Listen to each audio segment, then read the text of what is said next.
तो पहले वही फ़ी की बात कर लेते हैं। देखो ये इसकी फ़ीस आप देख सकते हो। तो दिल्ली में इतनी है फ़ीस इसकी, एम्बेसी फ़ीस जो है। और बाकी डॉक्यूमेंट्स की बात कर लेते हैं भाई। डॉक्यूमेंट्स आ जाते हैं देखो।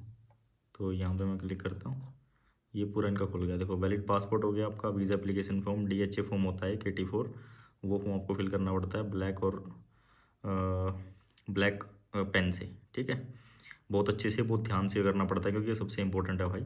और उसके बाद आपका proof of funds, last 3 month की इन्होंने लिखा है, लेकिन आप 6 मंथ की लगा सकते हो, कोई प्रॉब्लम नहीं है, विद स्टैम्प और साइन। ठीक है, ये देखो ये यहाँ पे लिखा हुआ है। और South African bank statement has to stamp and sign bye.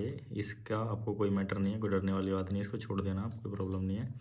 आपके पास कंफर्म होटल बुकिंग चाहिए, वेरीफाई होनी चाहिए भाई, वो वेरीफाइएबल, समझ गए ना। कोई डमी लगा देते हैं, डमी में नहीं चलती इसमें बिल्कुल भी भाई, कंफर्म होनी चाहिए।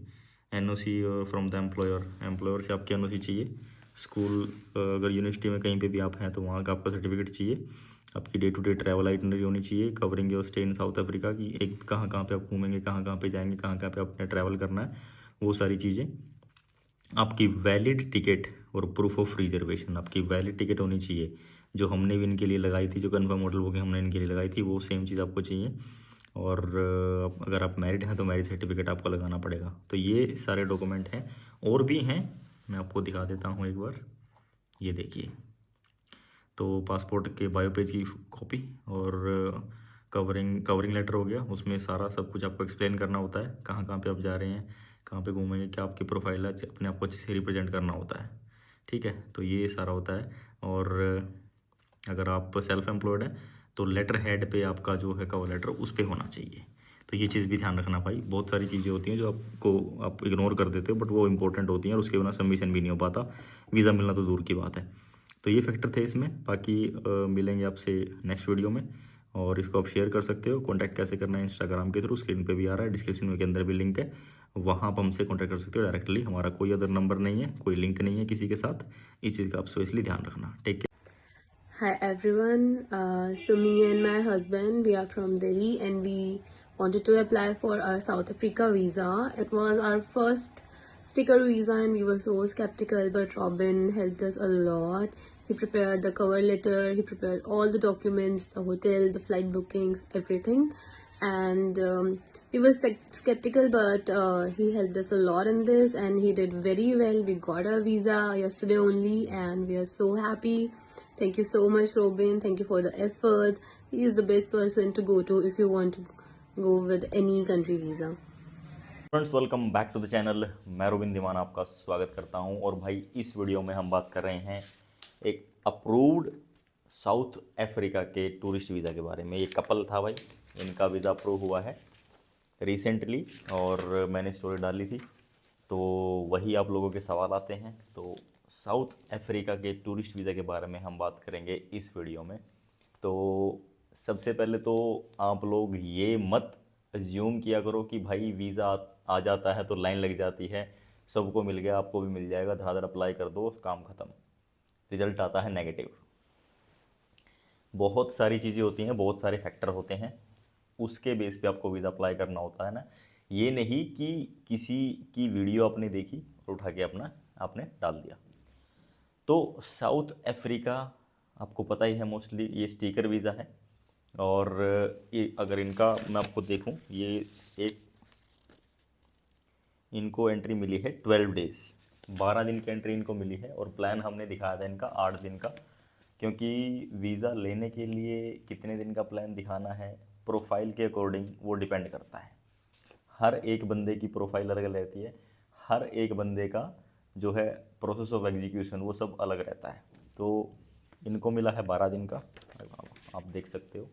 और इनके एक चीज़ और है, ये पूरा नाम नहीं लिखते हैं वीज़ा पे, लास्ट नेम और ये सिर्फ अल्फ़ाबेट डाल देते हैं। तो ऐसा करके भाई ये वीज़ा होता है।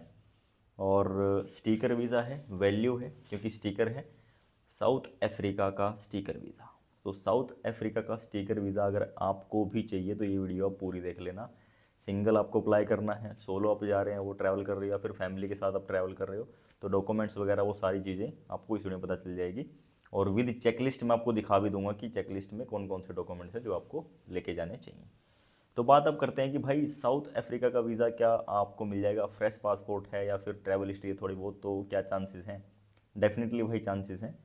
साउथ अफ्रीका ऐसी कंट्री है जो कि जो शेंगन कंट्रीज़ होती हैं या फिर यूके है, फिर बड़ी कंट्री हैं, इनसे जो वीज़ा का सक्सेस रेशो है वो काफ़ी बेटर है, और इसमें वीज़ा आने के चांसेस आप लोगों के ज़्यादा हैं as compare to other Schengen countries और यूके और दूसरी कंट्रीज़। तो साउथ अफ्रीका को आप कंसीडर कर सकते हो। फ्रेश पासपोर्ट वाले भी इस कंट्री का वीज़ा अप्लाई कर सकते हैं, चांसेस उनके अच्छे हैं वीज़ा मिलने के।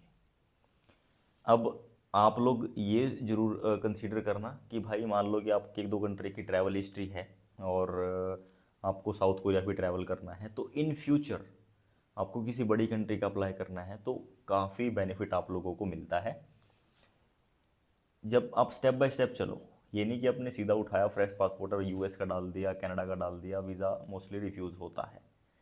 किसी केस में आ भी जाता है, मैं ये नहीं बोल रहा कि नहीं आता, बिल्कुल भी किसी किसी केस में आ जाता है, बट सबका लक फैक्टर अलग होता है, सबकी प्रोफाइल अलग होती है, सबकी सिचुएशन जो है वो अलग होती है, उसी के बेस पे वीज़ा मिलते हैं। उनको मिल गया तो आपको नहीं मिलेगा, या फिर उनको नहीं मिला तो आपको नहीं मिलेगा, ऐसा कुछ नहीं होता।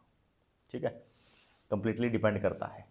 और ये ऐसी कंट्री है भाई जो थोड़ा सा इजी है और वीज़ा मिलने में आसानी रहती है, आप लोगों को ट्रैवल करने में भी कोई प्रॉब्लम नहीं होती, तो इन कंट्री को आप डेफिनेटली कंसीडर कर सकते हो। तो सबसे पहले भाई डॉक्यूमेंट्स आपको बता देता हूँ। नॉर्मली इसमें आपका ITR रहता है, ठीक है, 2 साल की आपकी ITR, और 6 मंथ की आपकी बैंक स्टेटमेंट, बैंक स्टैम्प और साइन।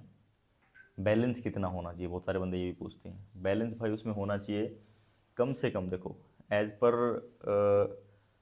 द रूल जो कहता है ना, आप एक मैं आपको बताता हूँ कि टर्की एक ऐसी कंट्री है जिन्होंने अपनी चेकलिस्ट में लिख रखा है कि भाई आप 1 लाख रुपए बैलेंस रखो और हम आपको वीज़ा दे देंगे, ये उन्होंने लिख रखा है, बट वो फैक्ट नहीं है।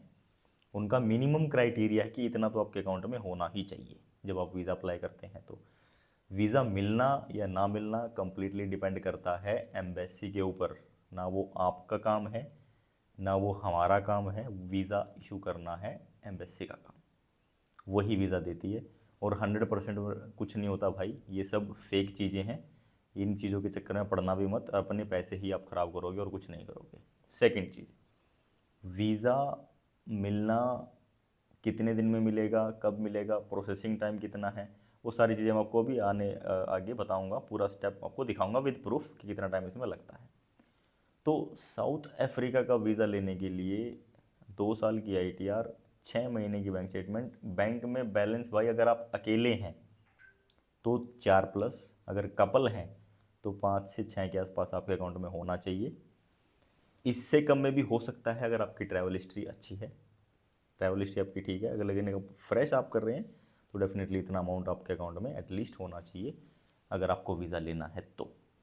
इसके अलावा आपका बिजनेस प्रूफ होता है, बिजनेस प्रूफ में आप MSME, GST और ट्रेड लाइसेंस वगैरह ये शो कर सकते हो। खाली कुछ भी नहीं है, सिर्फ MSME भी है, नया भी नहीं है, सॉरी पुराना भी नहीं है, तो नया भी आप बनवा सकते हो बिना किसी प्रॉब्लम के, और वो भी आप शो कर सकते हो। You are eligible to apply visa for that. Schengen में या फिर किसी भी कंट्री में भी आप MSME अलाउड है भाई, उसको आप कंसीडर कर सकते हो। MSME के बेस पे ही इनका भी वीज़ा आया है, और रिसेंटली ही इन्होंने बनवाया था, ऐसा नहीं कि पुराना था या कुछ और था, ऐसा कुछ नहीं है। रिसेंटली इनका भी वीज़ा आया है MSME के ऊपर ही, तो MSME बिल्कुल कंसीडर किया जाता है भाई वीज़ा एप्लीकेशन के लिए। तो वीज़ा आपने अप्लाई कराना है, उसके लिए आपको क्या करना पड़ेगा भाई, आप हमसे कांटेक्ट कर सकते हो। स्क्रीन पे भी आ रहा होगा ऊपर, आप देख रहे होगे यहाँ पे इंस्टाग्राम, तो वहाँ पे हमें कांटेक्ट करना है। और मैं आपको ये भी बता दूँ भाई, हमारा किसी भी बंदे के साथ कोई एसोसिएशन नहीं है, ना हम किसी के साथ जुड़े हुए हैं। कोई भी बंदा आपको ये बोलता है कि भाई मैं रोबिन भाई का काम करता हूँ या वो मेरे से काम करवाते हैं, मैं उनका काम करता हूँ, वो कम्प्लीटली फ्रॉड है भाई।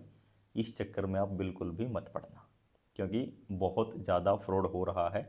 मेरा नाम लेके बहुत सारे बंदे आपको बोलते हैं कि मैं उनका फाइलिंग करता हूँ, मैं उनके वीज़े लगवाता हूँ, या मैं ये करता हूँ वो करता हूँ। तो भाई इस चीज़ में आप ना पड़ना, आप डायरेक्टली हमसे कांटेक्ट करो। वो करना है आपको इंस्टाग्राम के थ्रू। इंस्टाग्राम पे आप अपना डिटेल शेयर करो, वहाँ पे आपको इन्फॉर्मेशन मिल जाएगी अगर आप वीज़ा अप्लाई कराना चाहते हैं तो।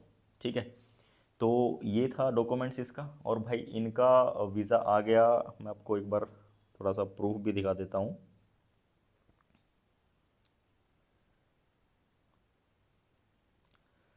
इनका वीज़ा आ गया विद इन 10 डेज़, 10 दिन के अंदर अंदर इनका वीज़ा आ गया। तो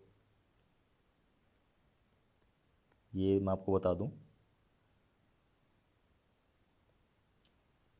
जो इनका सबमिशन हुआ था भाई वो 15 को हुआ था, 15 फरवरी को, 15 फरवरी को इनका सबमिशन हुआ था। ये इनकी चैट है एंड ये इनका जो है 21 तारीख को इनका ये वीज़ा आ गया था।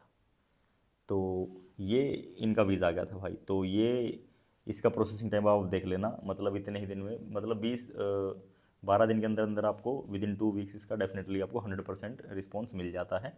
अगर इससे ज़्यादा डिले हो रहा है, आपका वीज़ा आपने अप्लाई कर रखा है, वीज़ा ज़्यादा डिले हो रहा है, तो डेफिनेटली हो सकता है कि भाई इसका रिफ्यूज़ल के चांस उसमें बढ़ जाते हैं। तो इस चीज़ का भी आप ध्यान रखना। तो ये कुछ ऐसी कंट्री है ना भाई जो थोड़ा सा इजीली वीज़ा देती थी, तो आपको थोड़ा सा ना कोई ज़्यादा प्रैक्टिकल होने की ज़रूरत नहीं है, आप सिंपली इन कंट्रीज़ का वीज़ा अप्लाई कर सकते हो, यहाँ पे ट्रैवल करो, उसके बाद आप किसी अच्छी कंट्री का अप्लाई करो। तो यही रहता है भाई स्टेप बाय स्टेप अच्छी कंट्री का वीज़ा लेने का प्रोसेस और अपनी ट्रैवल हिस्ट्री बनाने का प्रोसेस। तो ट्रैवल हिस्ट्री के लिए आप डेफिनेटली इन कंट्रीज़ को कंसिडर कर सकते हो, चांसेस भी अच्छे रहते हैं, रिफ्यूज़ल के चांस कम रहते हैं, प्रोफाइल आपकी ठीक है तो बैलेंस थोड़ा सा मेंटेन रहना चाहिए। ये नहीं कि लेटेस्ट आपने डाल दिया उठा के 3-4 लाख 5 लाख, सिंपली उस केस में मोस्टली केस में वीज़ा रिफ्यूज़ ही होते हैं भाई। ऐसा नहीं होता कि सडनली आपने बैलेंस डाल दिया और वीज़ा आपको मिल जाएगा। तो काफ़ी सारे फैक्टर भी होते हैं, इन चीज़ों का भी आप ध्यान रखो। और किसी भाई को कांटेक्ट करना है तो डेफिनेटली इंस्टाग्राम के थ्रू हमसे कांटेक्ट कर सकते हो, कोई और नंबर नहीं है, कोई और एसोसिएशन बिल्कुल भी नहीं है। तो मैं आपको लैपटॉप पे दिखाता हूँ एक बार डॉक्यूमेंट्स, आपको खुद ही पता चल जाएगा